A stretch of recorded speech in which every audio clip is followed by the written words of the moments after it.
माझं नाव आकाश शंका। आज मी तुमच्या एक स्पेशल व्हिडिओ बनवला आहे। आज आपण आलो आहे काठेगल्लीला, काठेगल्ली बनकर चौक। तर तुम्ही पापा की परी पानपुरी ऐकलंच असेल, तर पापा की परी पानपुरी हे भरपूर फेमस शॉप आहे। तर आज आपण त्यांच्याकडे आलोय, तर आज आपण ट्राय करणार आहे पापा की परी पानपुरी। पानपुरी आज आपण ट्राय करूया, कशा वगैरे क्वालिटी वगैरे आज आपण त्यांच्याकडे जाणार आहे, आपण ट्राय करणार आहे। एक प्लेट वगैरे मित्रांनो तुम्ही बघितलं असेल क्वालिटी वगैरे, ते बनवण्याची पद्धत त्यांनी भरपूर चांगल्या प्रकारे केलंय। त्यांचा सेटअप वगैरे एकदम चांगला आहे। छोट्या ह्याच्यामध्ये त्यांनी भरपूर चांगल्या प्रकारे त्यांनी सामान सेटअप केलंय। आपण ट्राय करणार आहे।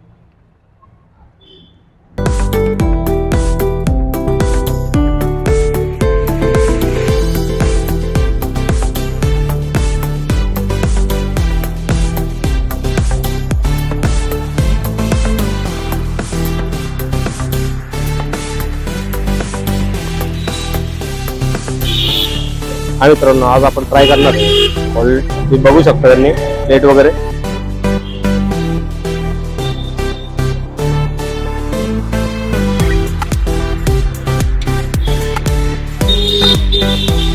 आपण क्वालिटी वगैरे चेक केली, तर क्वालिटी वगैरे एकदम मस्त आहे। तर जशी मी क्वालिटी वगैरे चेक केली, तर तशी तुम्ही पण एकदा विजिट वगैरे करा।